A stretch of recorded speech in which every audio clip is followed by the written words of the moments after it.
passer d'avoir plus de paliers 3, etc. Mais déjà avec ce qu'on a, est-ce qu'on peut améliorer les choses? Donc nous, on fait des propositions qui ne sont que des propositions. D'ailleurs, on ne connaît pas toutes les difficultés que vous avez. Donc à chaque fois qu'on va faire une proposition, on va discuter pour savoir si c'est faisable ou est-ce qu'il faut rajouter quelque chose et on va compléter. Et ce qui aura été dit aujourd'hui va se transformer en recommandation pour votre wilaya et la DSP aura la charge de les mettre en application avec vous. D'accord? Donc, c'est ce que nous allons faire maintenant. Donc là, j'attends que notre collègue nous mette le clavier pour que je puisse modifier éventuellement. Donc, voilà, très bien.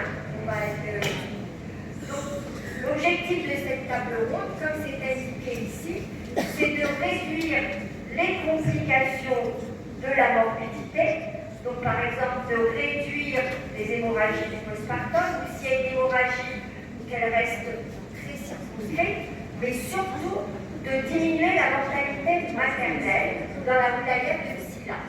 Alors, quand on veut faire un travail pareil, on a 3 deadlines.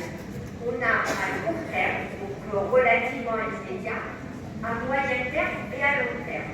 Donc nous, on va surtout insister sur le court terme et le moyen terme. Voilà. Donc comment on peut améliorer les choses avec le peu de moyens dont on dispose? Voilà. On peut faire le défilé. Voilà. Alors, non, voilà. Comment? À court et moyen terme, on peut agir sur 2 choses principalement. C'est sur l'organisation des soins et l'amélioration des connaissances et des pratiques. D'accord? Sur le long terme, c'est agir sur l'affectation d'équipes pluridisciplinaires, au moins dans les structures de palier 3, et bien sûr également renforcer les structures de palier 2. Donc ça ne dépend pas uniquement de vous. Ça dépend de la DSP, mais ça ne dépend pas uniquement de la DSP. Ça dépend également des affectations et de la politique du ministère de la Santé. Donc bien sûr, nous on va essayer, quand on va rentrer, de dire, c'est pas spécial à l'ICILA, c'est pour tout le monde, qu'il faut affecter pas un gynéco, pas un réanimateur, mais quand on affecte dans un EPH, il faut qu'il y ait plusieurs gynécos, plusieurs réanimateurs, plusieurs pédiatres pour que ça fonctionne, d'accord? Mais ça ne veut pas dire qu'on va nous écouter immédiatement. Mais nous, on va faire pression sur ça. Donc aujourd'hui, la discussion que nous allons avoir ensemble, ça concerne le court et le moyen terme. D'accord? On est bien d'accord. Nous, on ne peut pas agir sur l'affectation, en tous les cas, ce n'est pas de notre ressort immédiat. Donc on va passer à la suite. Donc comment agir sur le court et moyen terme en termes d'organisation des soins? Nous, on a identifié 4 grands axes. Ça ne veut pas dire qu'on a pensé à tout. Si je pense à quelque chose auquel on n'a pas pensé, marhaba. Je veux dire, c'est une discussion. J'insiste encore, c'est pas la panacée ce qu'on a écrit. C'est juste pour discuter. Donc nous, on a mis, il faut créer des pôles de référence. On va voir comment les créer. Il faut doter toutes les maternités de médecins généralistes, en plus des sages-femmes. Je n'ai pas écrit sage-femme, mais pour moi, c'est évident. Mais s'il faut l'écrire, il faut l'écrire, il n'y a pas de souci. D'accord? Disposer dans toutes les maternités d'une liste de médicaments essentiels selon le palier 2 et palier 3. D'accord? Et on a mis, peut-être c'est pas une belle phrase, mais en tous les cas, c'était l'idée, c'est rentabiliser le personnel existant. On peut trouver une autre formulation, c'est pas grave. Donc on va dérouler tout ça, et puis si vous pensez qu'il faut rajouter quelque chose et qu'on a oublié, on va le rajouter. Et puis comment agir sur l'amélioration des connaissances et des pratiques? Il faut mettre en place des procédures. C'est quoi les procédures? C'est qu'est-ce que je fais quand j'ai une hémorragie postpartum? Ailleurs, ils ne font pas mieux que nous, sauf qu'ils ont tout mis sous forme de procédure. Je suis dans l'urgence, ça fait 19 heures que je travaille, je suis fatiguée, j'ai une pleine d'urgence, j'ai un trou au moment où arrive une patiente qui fait une hémorragie postpartum. Ça arrive. On est fatigué, on est des humains. On oublie.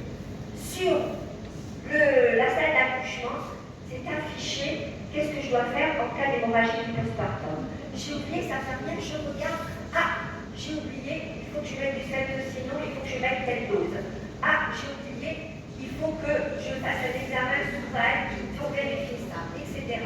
Donc vous voyez, ça nous aide, surtout quand on est très fatigué et qu'on a eu, et même, des fois ça arrive, on est malade, on vient travailler malgré qu'on est malade, et on oublie. La formation continue.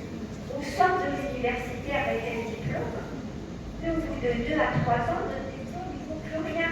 C'est pas qu'il ne vaut plus rien, mais il y a de nouvelles choses qui sont acquises. Ce qu'on faisait il y a 5 ou 10 ans, on ne le fait plus maintenant, ou c'est contre-indiqué. Donc, il faut être à jour. Il y a le jumelage. Je suppose que là, vous allez ici là et jumelé. Voilà. Donc, ces jumelages, ça vous permet d'être en contact avec des personnes, généralement c'est des universitaires, qui sont peut-être plus au courant, c'est pas forcé, mais normalement ils devraient être plus au courant que vous sur certaines pratiques. Mais c'est surtout un échange de pratiques. C'est un échange de pratiques. Et enfin, je ne l'ai pas marqué ici, mais on reviendra tout à l'heure. Alors la fiche de liaison, on peut très bien la mettre dans l'organisation quant à l'amélioration des procédures. On verra ensemble l'essentiel qu'elle existe. C'est quand je suis une dame durant sa grossesse et qu'elle doit aller accoucher, il faut qu'il y ait une petite fiche de liaison pour savoir ce qui s'est passé. Et de la même façon, quand je transfère une dame de ma structure vers une autre structure, il faut qu'il y ait cette fiche de liaison pour savoir celui qui va recevoir cette patiente, qu'est-ce qui a été fait, comment elle a été, dans quel état elle a été admise et dans quel état je la reçois. Donc, est-ce que son état s'est dégradé? Au contraire, est-ce qu'il est resté stable? Ou est-ce qu'il y a des modifications qui sont apparues? Oui.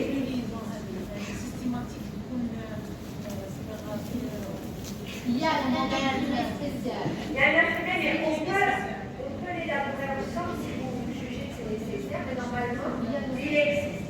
Mais quand on a commencé, là, de convaincre, on va faire la mission. Mais là, l'écologiste, on capte bien son malade. On a donc si elle va plus loin, elle va accoucher si c'est pas. Donc, on a défini la fiche de liaison. Donc, c'est existé. s'il vous plaît, même si vous n'avez pas cette fiche, il faut être logique. La première des choses que vous devez mettre, c'est l'état de la patiente à votre arrivée. Parce qu'en mode état général, vous avez été déjà avec une hypotension, en hémorragie, etc. Ensuite, qu'est-ce que vous avez fait dans le cadre de l'urgence? Vous avez mis une voie d'abord, vous avez placé du cétocine, elle a convulsé, vous avez placé du valium et du sulfate de magnésium. Quand vous l'avez envoyé dans la structure, dans quel état elle était? Quelle était sa tension artérielle? Quelle était sa fréquence cardiaque? Est-ce qu'elle était consciente? C'est le minimum.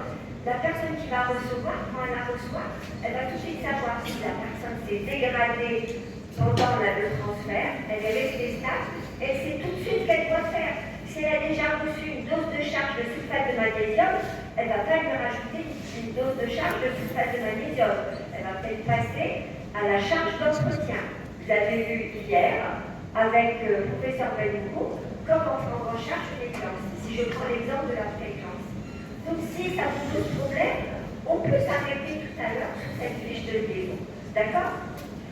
Madame, ça ne pose pas de problème. Au contraire, ça elle règle des problèmes. Donc si on a un modèle à généraliser, c'est nettement mieux. Donc ce que je veux dire, c'est on peut prendre un peu de temps et me dire qu'est-ce qu'il faut qu'il existe au minimum dans cette fiche de liaison. D'accord? Qu'est-ce qu'il y a des fiches de liaison? Est-ce que toutes les structures, s'il vous plaît, est-ce que toutes les structures, surtout les paliers 2, quand vous transférez vos patients au palier 3, est-ce que vous accompagnez votre transfert d'une fiche de liaison? Tout le monde. Et est-ce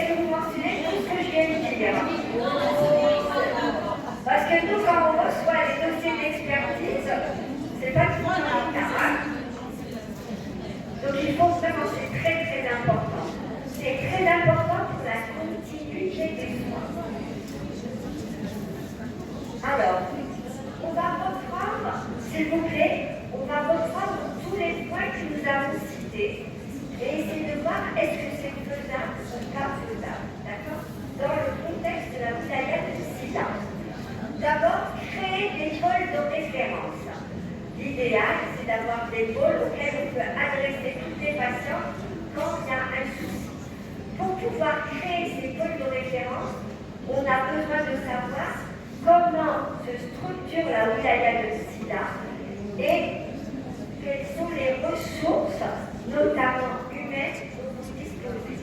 D'accord? Donc la première des choses, on a listé les ressources humaines. Et la première limite que vous avez, si je regarde l'existant à l'heure d'aujourd'hui, vous n'avez que 9 gynécologues pour toute la wilaya. D'accord? Par contre, les autres spécialités, elles sont, ma foi, en nombre appréciable. Vous avez 20 animateurs, 21 pédiatres, 52 médecins généralistes et plus de 150 sages-femmes.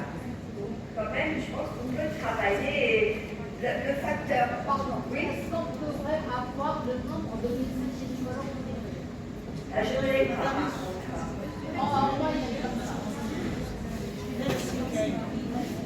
On va en tenir compte tout à l'heure dans la présentation. D'accord. Alors, si vous regardez la carte, donc j'ai représenté la wilaya de Silla et j'ai représenté les endroits où il y avait les gynécologues. Là où il y a le plus de gynécologues, c'est Sidi Issa, tout à fait à gauche. Il y a 3 gynécologues. Les cas, c'est ce qui est mentionné à l'heure actuelle. 3, d'accord. Il y a ensuite, vous avez